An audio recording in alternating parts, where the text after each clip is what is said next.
In the year 33 AD, the Christian Church was established and the entire faith was known as one.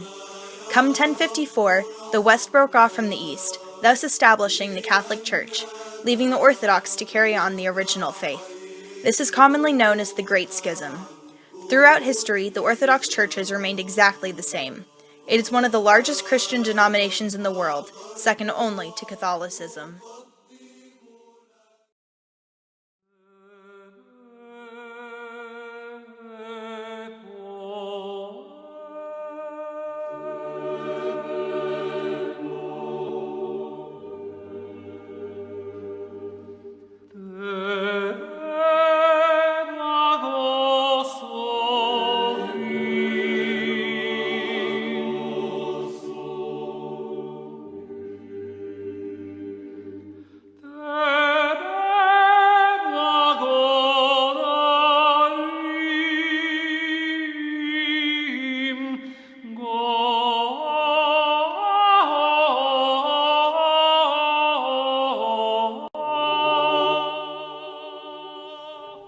I think that the general public is fairly unaware of the Orthodox Church, unfortunately.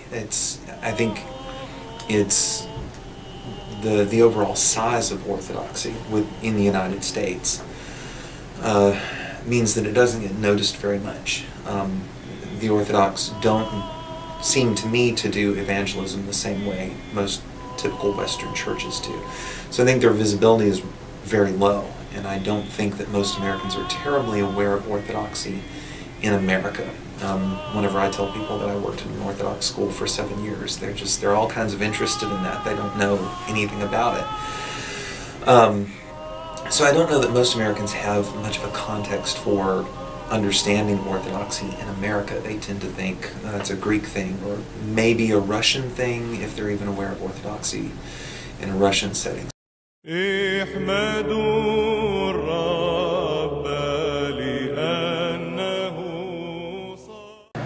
Orthodoxy is like that really old religion, like the basics of it, you know? I have no idea. The Orthodox Christian faith. I don't know much about Christian faith. I know more about Orthodox Judaism than I do the Christian faith. Not normal Christianity? Different than Catholicism or Judaism?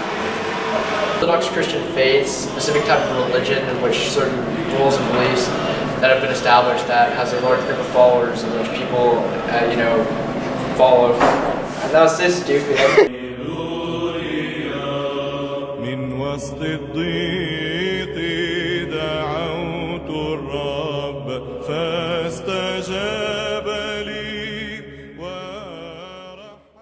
There's no way it can't be a hindrance. I mean, let's think about Rome.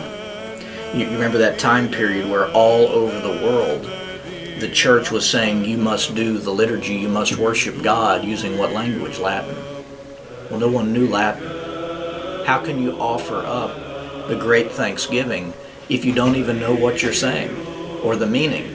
So that can certainly prove to be a hindrance to being the church and the experience of the people of the body of Christ in worship and in spiritual practice if we hold to those kind of things.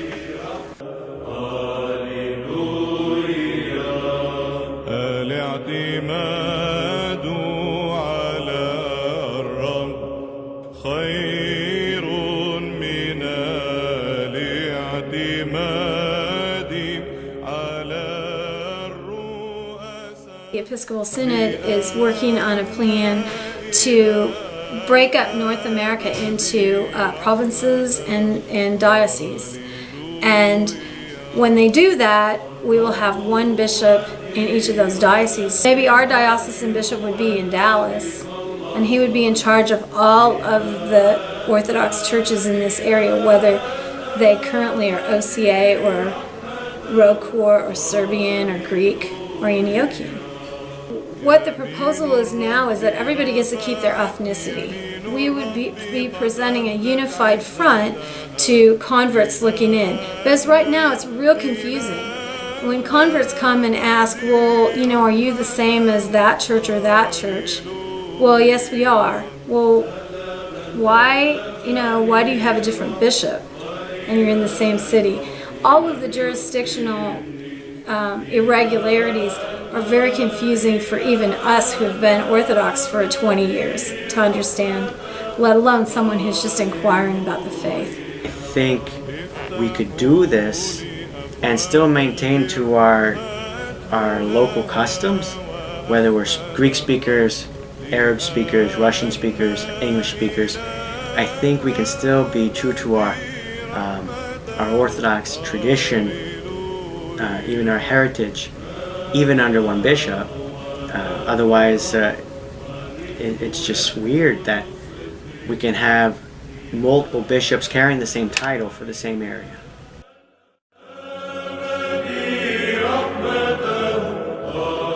As I mentioned before, I think we can maintain our heritage. I mean, it's Orthodox to maintain our heritage. I imagine there are Russian churches in Greece who are under the Greek bishop. There are Greek churches in Russia that I imagine are under the Russian bishop. And yet they are still their communities. So I think if we look at some of the other countries who have historically Orthodox roots, you will find diverse communities within it underneath the one bishop. When you have those kinds of religious and cultural traditions that are in a lot of ways fading away, those of us who value cultural heritage in any form don't want to see that lost, right? And I'm originally from Louisiana, and people down in South Louisiana where Cajun French used to be the only thing spoken, and now you meet very, very, very few young people who speak Cajun French fluently, if at all. And that part of my home state's heritage is slowly eroding and going away, and soon it will be nothing but a memory. You'll have video recordings and audio recordings of old Cajun French people speaking Cajun French, and that's it. It's not going to be a living language anymore. And I think in some sense the loss of those kind of liturgical traditions within the various jurisdictions would represent that kind of loss here in the United States. If you have no one keeping those traditions alive, then you've lost that and you're never really going to recover it. You can try to revive it and imitate it in some way later on down the line, but it's not going to be the same. For all of our society's concern with animals going extinct and things like that, these cultural practices are very much a part of who we are. And when we lose them, they're gone. And I think that is a tragedy in and of itself.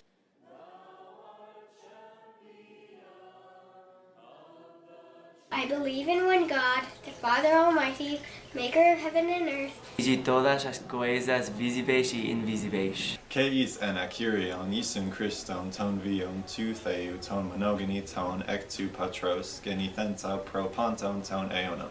Lumière, né de la lumière. Vrai Dieu, né du vrai Dieu, engendré, non pas créé. Y por nosotros los hombres, y por nuestra salvación, descendió del cielo. مساونا الآب في الجوهر الذي به كان كل شيء. وتجسد من الروح القدس ومن مريم العذراء وتأنس. He was crucified for us under Pontius Pilate, and he suffered and was buried. And he rose again on the third day, according to the scriptures, and ascended into heaven, and is seated on the right hand of the Father. Que palin echomenon metadoxis crine zondas que necrus uti Vasilias uk este telios. ونؤمن بالروح القدس الرب المحيي المنبثق من الآب.